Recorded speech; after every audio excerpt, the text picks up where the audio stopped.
Good evening, ladies and gentlemen. Good evening, America's Cup fans, and welcome back to the Inside Tack, our live show where you join us for a continuation of the debrief from INEOS Britannia after a day of racing. Got our regular guest, Ian Williams, back by popular demand. You're blowing up the internet with your rules knowledge and your general demeanour on the Inside Tack. Okay. Thank you, Freddie. Don't tell Giles Scott, but far more popular than Giles Scott. And I amazingly, don't believe it. It's true, it's true. We've just had to pull Lee McMillan off the massage bench after a tough day of sitting on his seat and moving his hands. I mean, mate, Lee McMillan, one of our trimmers. Tough day, was it, buddy? It was, yeah, you made it tough. Oh my goodness, oh bless you. Get your own back. Was it just a little hand massage? Just twinging my lower back a little bit. That's yeah. because you're an old git, mate. Exactly. That's because it's got nothing to do with sailing. Not denying that. Right, so we've landed at a moment in time. Round Robin 1 for the 37th America's Cup is in the books. Shut that chapter. It was race day 4. We had 4 races. We have a stop tomorrow, which I think all shore teams and a lot of the cyclors will be grateful for. Ian, we had 4 races today. Run us through what you saw in your big tower overlooking the racecourse. Yeah, well, unfortunately, Alinghi had a problem with their mainsail track early on. They were late to the start line. They actually made the start time, but Right. they weren't within the boundary at the 2-minute or 2-minute 10 preparatory signal, and they got disqualified for that. Right. So they then had a little kind of practice race with New Zealand, Right. which they did a pretty good job of, hanging in there with New Zealand. So that was interesting that they were going a little bit better.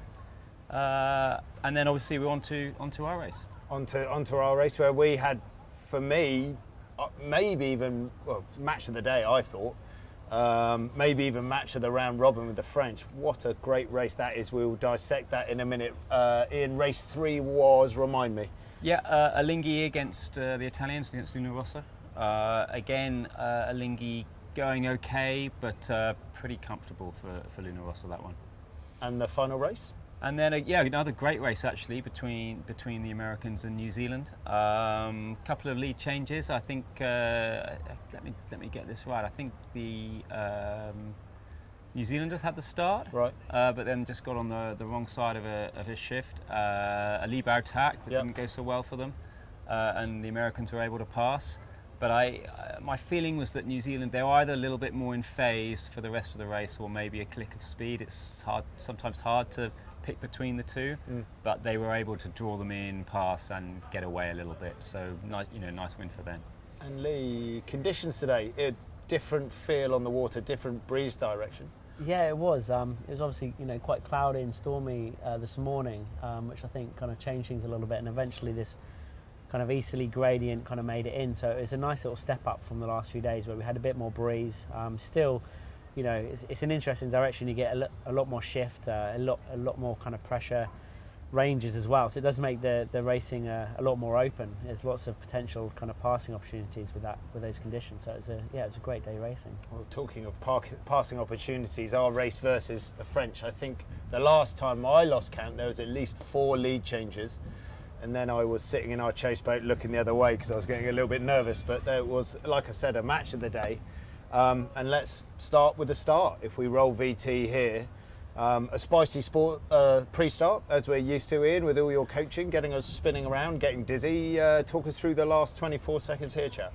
Yeah, well, we're in a nice, I would say, controlling position. We've got a little bit of time still to kill on the line, but we're pretty comfortable on the pin. We're not going to be early for the pin, so we're able to pull the trigger when we want and start. And we started in a nice, strong, tight leeward, but just a very small misjudgment meant we were 40 centimeters over the line. Was that?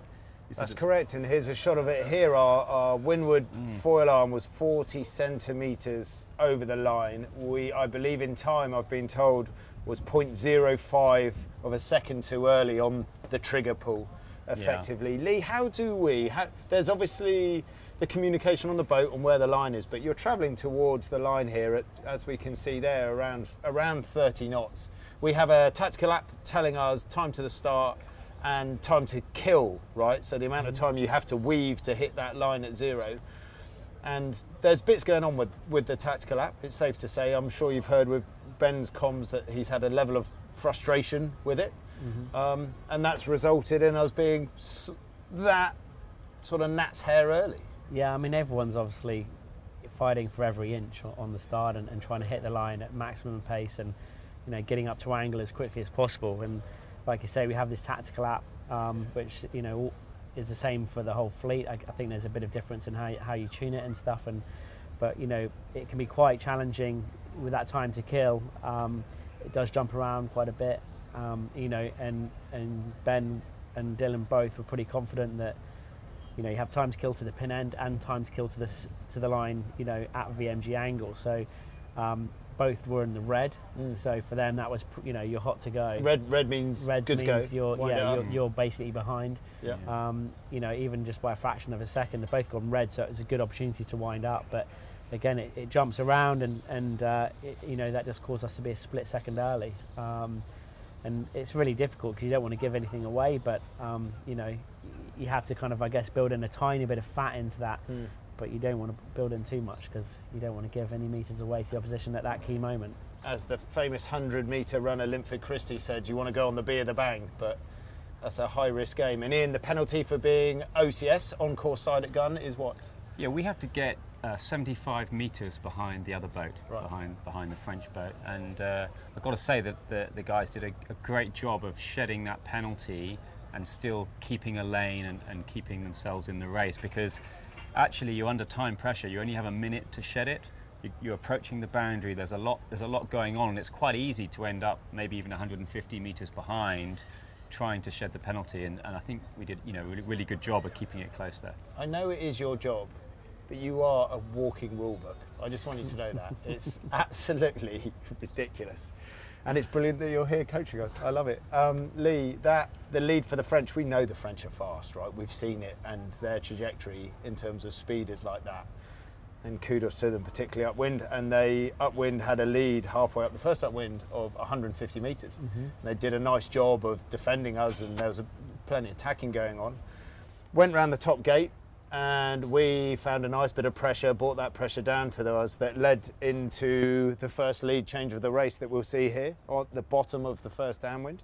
Yeah, so we got a nice windward mark rounding. We felt pretty strong in the barrelways, kind of getting into them and getting the early jibe, and we made really good progress on the port jibe over to that left side and got a piece of them, you know, for that cross, them having to go behind us, which was great.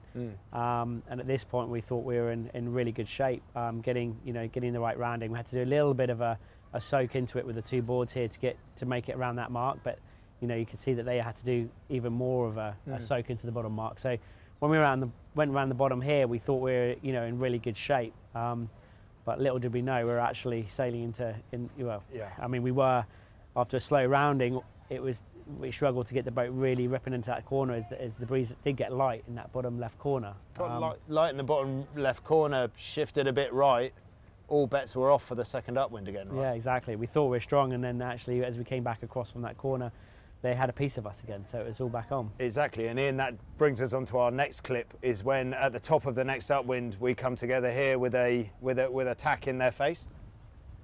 Yeah, I think just a small misjudgment. It was nip and tuck all the way up, and this was now on ley line, and we really needed to make a lee barrow stick here. The challenge is the tacking operation takes, as you guys know, a long time. You don't just say tacking now and turn the wheel. You need to give everybody a countdown to get the board cants right. And a few seconds earlier, we maybe misjudged a little, you know, maybe a second too late to get that tack in, and that allowed the French to nip in below and then luff us up. And we got a boat-on-boat penalty at this point, is that correct, or am I wrong? We did, yeah.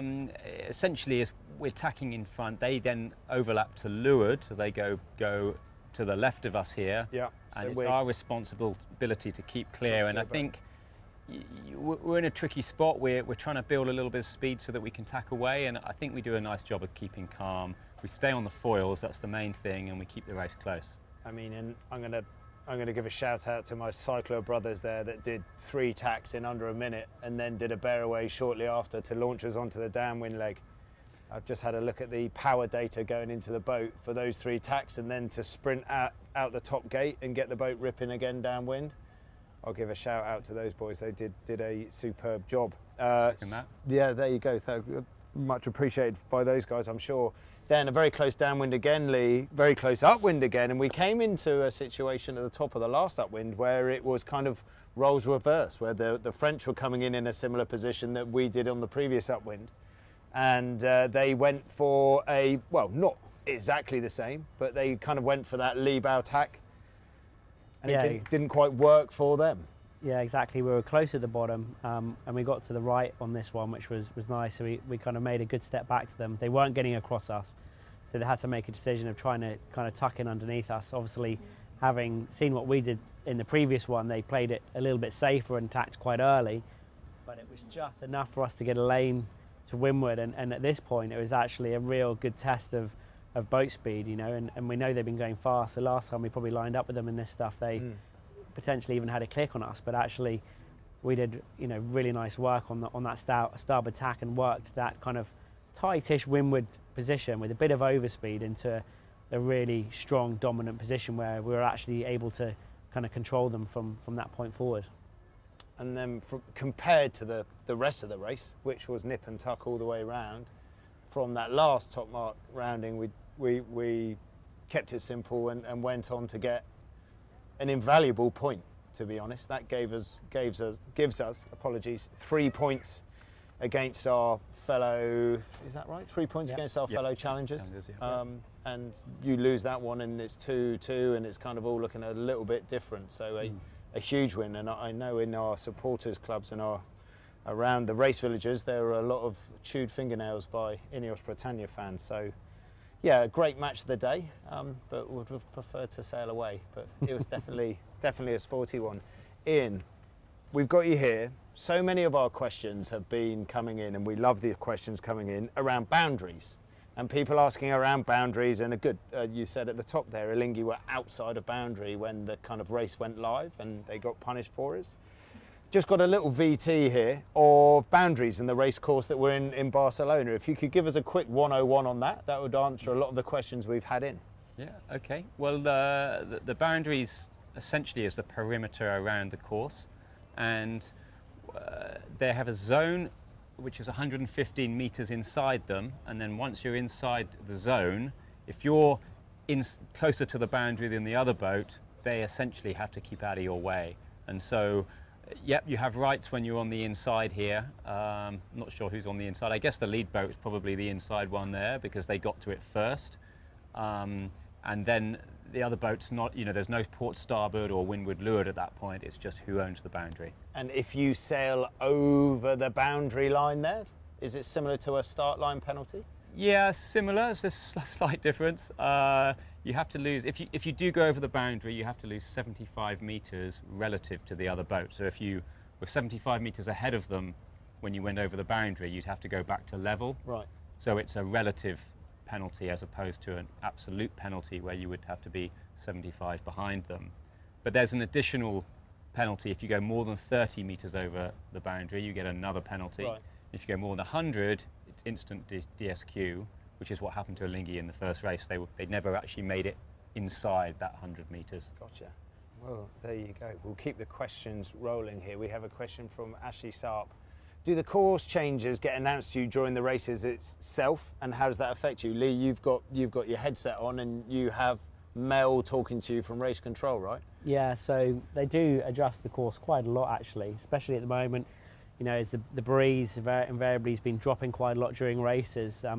She's been having to shorten the course length, and that comes through in the comms, and it doesn't impact hugely kind of what you're doing. But I think today was a bit more interesting because it was actually, I think, shifting angle as well as you know, changing the length as well. So it kind of, you know, with some big shifts coming in, that was a little bit more dynamic. But it doesn't really change things for us because everything's, you know, pretty clear on the tactical app and where it's all going and which way it's moving.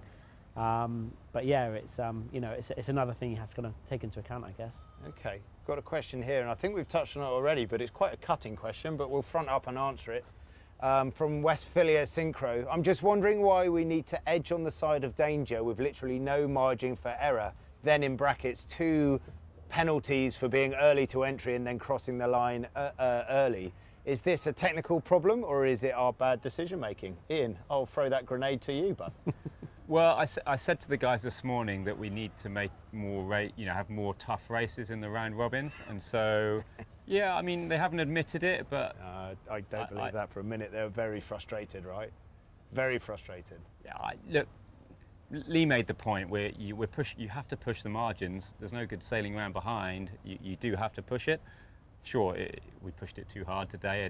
I think anybody can agree with that. But the valid point is it is the round robins.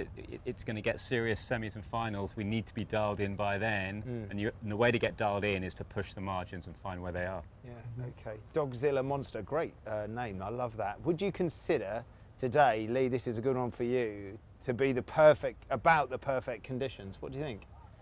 I think it's up there. Yeah, I mean, there was a bit of swell as well, and it makes the boats a little bit more difficult to fly and to trim, and you know, it does make the boat quite variable. And we saw in, you know, even the American and Kiwi race, there's quite a lot of tough manoeuvres being executed there, and the boat gets a bit wobbly at times, and it adds an element of edge to the racing, I guess. But yeah, I mean, for sure, the boat's up and ripping, you know, getting up to the high 30s, 40 knots is always nice. It's nice to stretch your legs and get the most out of the boats.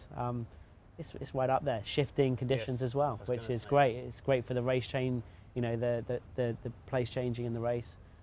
It's great conditions today. Do you know what I think we saw today is from a long time out when Barcelona got announced as the venue for this America's Cup, everyone does a historical meteo sweep on the weather for this specific 6 weeks of the year. And everybody, broadly speaking, has designed their America's Cup boats to race in between, let's say, 10 and 14 knots to keep it quite a wide band. And I think what we're seeing now as we move into a bit of a 10 to 14 knot wind range is that everybody's boats is hitting their design sweet spot, which means the boat speeds are really close. And Ian, you alluded to it earlier. So many close races out there, and the margins in boat speed differences are getting smaller. Yeah, no, absolutely. I think particularly in the light, we've seen sometimes the margins get quite large, but even Alinghi, no wins so far, sailing against strong teams in Australia and New Zealand. Yeah, they weren't far behind. Yeah, absolutely. And so it's super tight, top to the bottom. So we're at half time in the round robin. Let's say we've done round robin 1. We're about to start round robin 2 on Tuesday. We know at the end of round robin 2, one challenger gets eliminated, and the 4 other challengers go into the semi-final. So let's have a look at the leaderboard at the end of round robin 1 and see the state of play. There we go. So the Italians are very strong round robin so far. This is removing Emirates Team New Zealand because we don't want to muddy the waters. So 4 from 4. There's us in second place. 3 from 4. USA in third. France, and then the Swiss in 5th. But there are some massive matches in round robin 2 coming up. Ian, how do we break a tie break? Well, there's a whole list of ways of give us the short version. Well, I think if it's between 2 boats, it's who has won the 2 races between those 2 boats. If it's 1-1, and if it's 1-1, it's the boat that won the last race. Okay. So I think that the way it's shaping up, I would say there's a decent chance that we could end up in that tie break between, you know, if Alinghi were to beat France in the very first race of the next round robin. Yeah. Then they'll be both really pushing hard to take one of the bigger scalps of the teams doing better at the moment to get out of that tie break. But if that was the case, if that reversed and they ended up on 1 each, then Alinghi, pretty sure would win that tie break. But I would probably need to check again because the rule book's long. I tell you what, I think round robin 2 has got some action in store. I think the form guide that we've seen in round robin 1 is not necessarily where we'll end up in round robin 2. That's how I feel about this America's Cup. I agree. With the learning curves that we see people on, it's going to be much must-watch racing.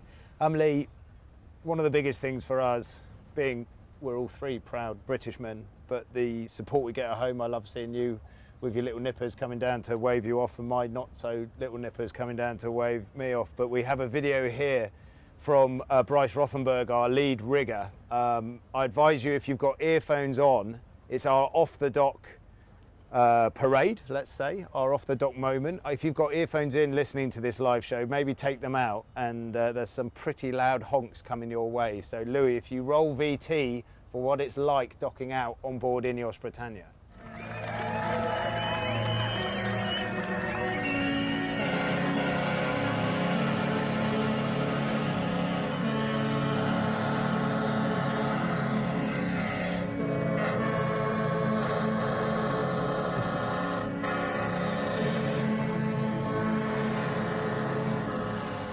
And I tell you what, they're pretty special moments for sailors, but for sure, we say it all the time, for the shore crew, who most of them have not had a day off in 3.5 weeks now, who are an essential part of our team getting us out on the water.